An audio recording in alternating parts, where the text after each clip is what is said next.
Hello and welcome to Hank Games Without Hank. My name is John Green. I'm the manager of the AFC Wimbledon Wimbly Womblys, who are top of the league in League 2. Today we're taking on Mansfield Town, a field full of men. It's my kind of field. The AFC Wimbledon Wimbly Womblys kind of starting our B team. We've got a very interesting schedule coming up. The next 5 days we have 3 games. We play Mansfield Town today. Then we play Swindon Town.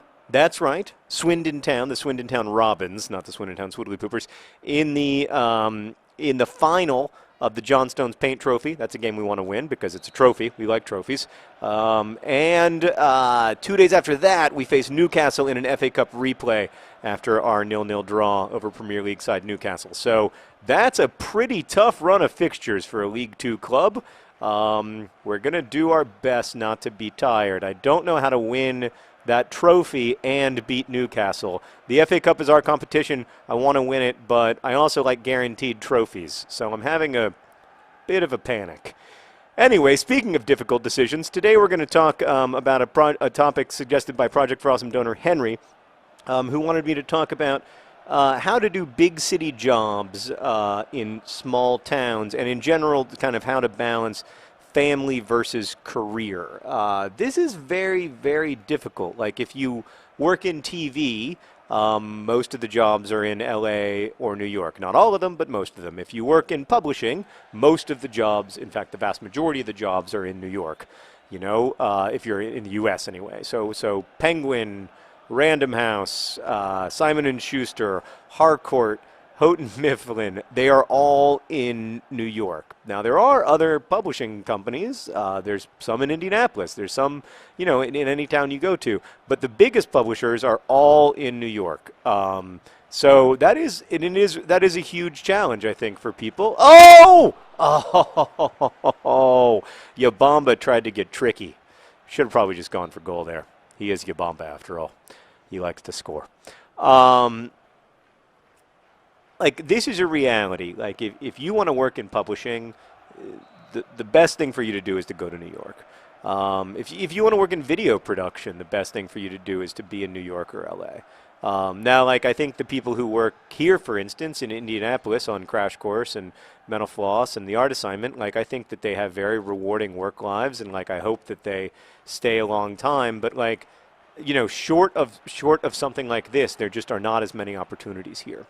You know, it's important to acknowledge that reality, and that, like, it isn't crazy for people who have those jobs as their dreams to want to go to the places where those jobs are. And like, there's nothing, like, you know, that is kind of the world correctly seen. I think it is a big problem.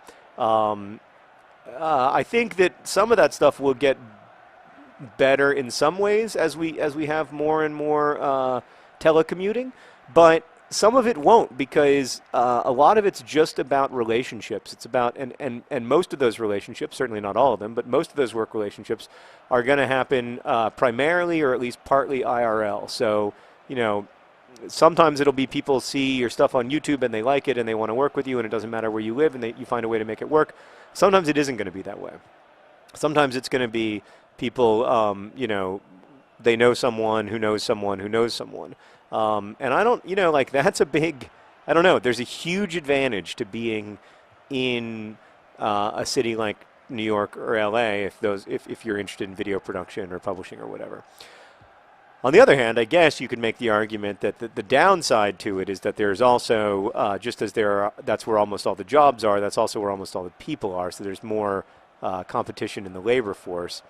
But on the whole, I think that it's helpful to be in those big cities. That said, like, I obviously work in video production and publishing and don't live in New York, but and I don't think, and, you know, and Hank does, and he lives in Missoula, Montana. So it's not, look, the big city way is not the only way. I've tried both ways. I lived in Chicago for a long time, and when I lived in Chicago, I had relationships that were hugely important to the fact that I ended up, you know, getting to write books for a living and getting to kind of do my dream job, I guess. But it's not the only way, and I know lots of people who don't live in New York or LA or Chicago and never did, who've had successful careers. So I do think it's an advantage to be in a city like that. I don't think it's a necessity. And certainly, hopefully Hank and I have shown in our own, this is bad. Everything worked out better than expected, thanks to the hard work of Seb Brown. Did you know, by the way, Meredith, that he saved 2 penalties against Luton Town in 2011 to send us into the Football League? It's true. If it weren't for Seb Brown, we wouldn't even be able to play AFC Wimbledon in FIFA. It's true. He's amazing. He's also very good looking. Rosianna, who goes to all the AFC Wimbledon games in real life now, reports that Seb Brown's a looker. In this particular game, they make him a little not so fit, but apparently he's quite fit in real life. I don't even know what fit means, but British people use it a lot. Anyway,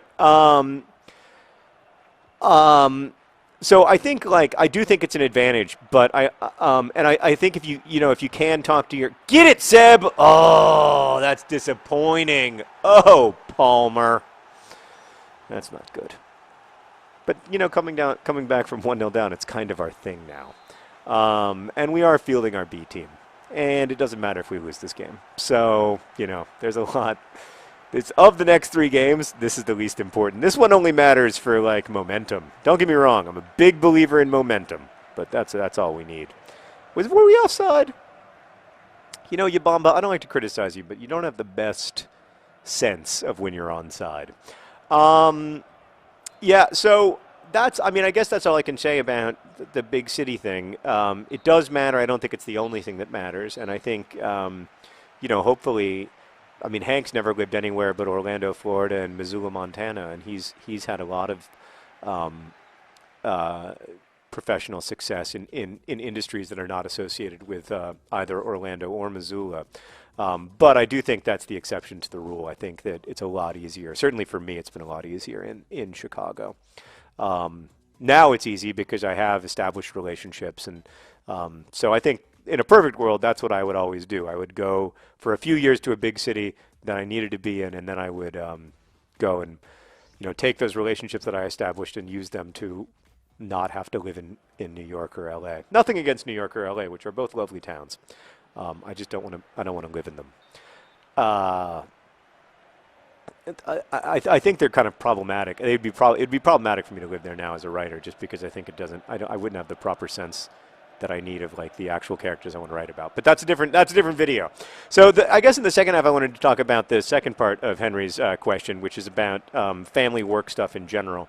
I think we emphasize in our culture, we really emphasize work, and that's good in a lot of ways. I'm a big fan of work. I'm a big believer in work. I think whether you're working for money or just working, I really like it. Whether we're talking about gardening or building stuff that you like to build or whatever it is that I like work. I find it useful. I would do it if I didn't have to do it, etc. That said, the idea that you are what you do, or that you are defined primarily by your career and the earnings that you have in that career. Get it, double get it, triple get it. Why don't you get up? I think I was hitting the B button too many times or something. Anyway, that was probably my fault, but feels like it was his fault. There's H. White. There's H. Whoa, it's not what I wanted it to be. It's not what I wanted. He's still young. He's only 19. Pass. Good. Pass. Yes. Pass. Very nice. Shoot in slow motion. Not what I was hoping for. I think the reason that we have this weird obsession with work is that we feel that it says something about a human being's soul. You hear this all the time, that some work is soulless, that you have to love what you do, that you have to that you should be able to live your dream or work your. And this is, look, I'm coming at this conversation from a very privileged position, and I understand that, so I want to acknowledge that. Obviously, I've been ridiculously lucky in my own career. But I just don't agree with that notion that you have to love all of the work that you do. I mean, I have the best job I could ever imagine, and I do lots of work I don't like. I regularly have to fill out paperwork and do other, I have to attend meetings, So I don't love. I'm going to make some substitutions too, just because we don't need to win this game, and I'm worried that some guys are going to be tired. It's a good idea. We have 3 matches in 5 days, and the other 2 are so important. So I'm gonna leave in Strutton on the Ritz, but I'm gonna now Fayers. No offense, Fayers, but you're never gonna play. But I guess I'll bring in Les Moore. Um, you want to hear the new Les Moore song, Meredith, that I got? He scores with his left. He scores with his right. Oh, Les Moore makes some more look shite. You like that? I'm working on that. You don't like it? Yeah, she likes it. She's lying. She's literally, she knows her job's on the line. If she says she doesn't like it, she's out. Um, yeah. So I think the reason, so I think like even you can hear this in the way we describe certain jobs as soulless or as soul-sucking or whatever, that we associate work so much with the human soul and with the worth of the soul, which I think goes back to sort of the Protestant urge of to connect sort of worthiness with with your career, that old original American problem.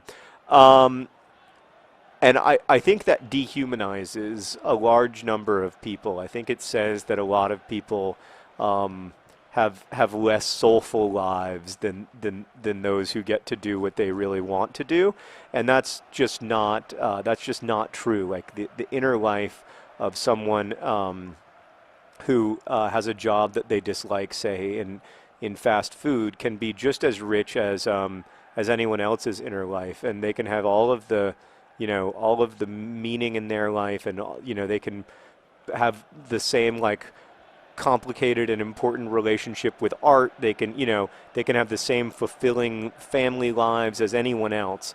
And I really dislike it when we dehumanize that was close, when we dehumanize people in that way. I think it's really it ends up. I understand like it comes from a place of wanting to be positive, but I think it ends up being a really really negative thing.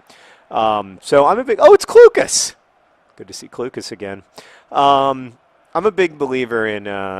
He's a ginger too. Oh God. Oh, no more gingers. We're over that period of our lives.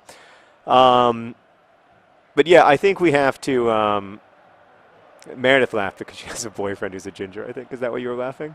Yeah, she had a ginger boyfriend, but no more! She's over that period of her life, she said. Yeah, so I just think like we have to privilege our lives over work, not say that life is solely or exclusively about what you do for money, or even that your work is solely or exclusively about what you do for money. And a lot of the work that you're going to do, in fact, in my case, like most of the work that you're going to do, I think it's true for most people, isn't about money at all. It's about your family. It's about the relationships that you're going to have with your kids and the people who are closest to you, and your parents and your siblings, and that's the real work of being a person. So I personally will always say that should be privileged over anything else. The AFC Wimbledon Wimbly Womblys are squatting in shame because we have lost. We have lost to a town full of a field full of men. There are worse ways to go down. Context is everything. Best wishes.